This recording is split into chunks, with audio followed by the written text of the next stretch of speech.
Surround yourself with positive people. There's a wise saying that goes like this: tell me who you hang out with, and I'll tell you who you are. I invite you to examine how this principle has been molding and shaping your life. In the end, the success you achieve has a lot to do with the people you spend time with. Think back to when you were growing up. Remember how concerned your parents were about who you were hanging around with? Your mom or dad wanted to meet your friends and know all kinds of details about them. That's because your parents knew that you'd be greatly influenced by your friends, that you'd tend to pick up some of their habits, and that you'd probably do the things your friends were doing. Your parents were concerned for good reason. And I'll bet that if you have children, you closely watch their friends because of the effect these youngsters will have on your children. In today's literature, we see the terms toxic people and nourishing people.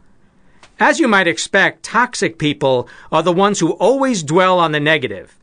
Nourishing people, on the other hand, are positive and supportive.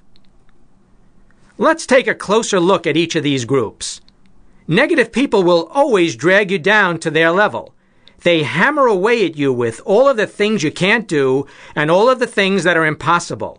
They barrage you with gloomy statements about the lousy economy, the problems in their life, and the terrible prospects for the future.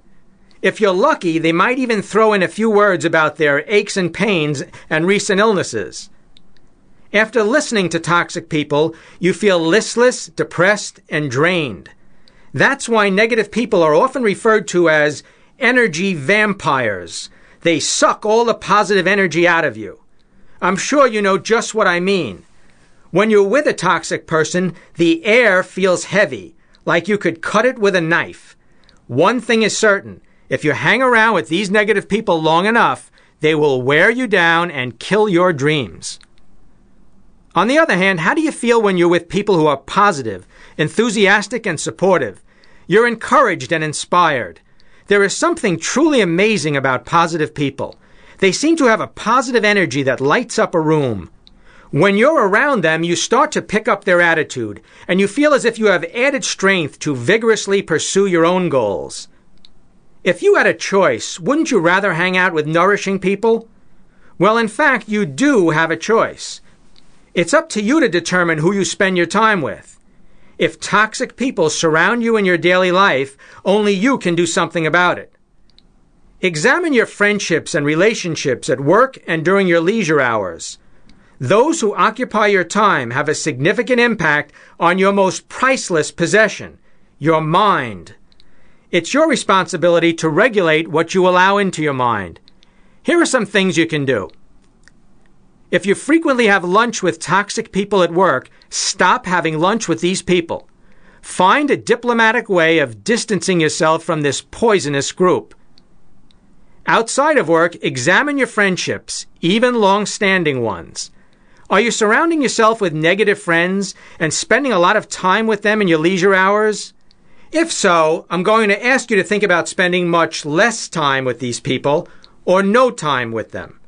Sounds harsh, doesn't it? After all, I'm suggesting that you limit or eliminate your involvement with some friends of long standing. You might be thinking, Jeff, shouldn't we try to help our negative friends and not dump them?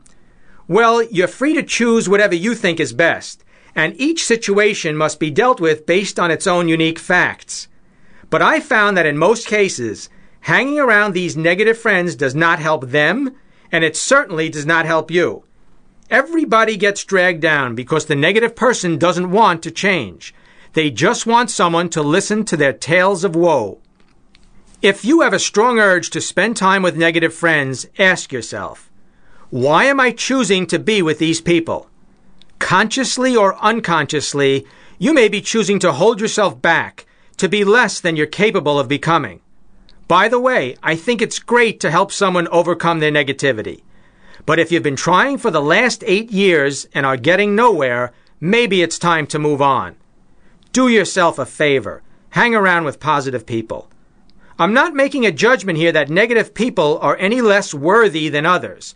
I'm only pointing out that there is a consequence if you spend time with people who are negative. Here's another idea. If you have a toxic relative, it's important to put some limits on your involvement with them. I'm not asking you to abandon this relative and never speak to this person. But don't go out of your way to call that person several times each day if he or she is going to put you down or fill the conversation with negative remarks. And here's one final idea. You can form your own positive group with 1 or 2 friends. Make a commitment to meet with these people on a regular basis, perhaps once a week or once a month, to discuss goals, exchange ideas, and offer support. These should be people who accept you as you are and yet challenge you to be the best that you can be. As you increase your associations with positive people, you'll feel better about yourself and about your ability to achieve your goals. So surround yourself with positive, nourishing people. They will lift you up the ladder of success.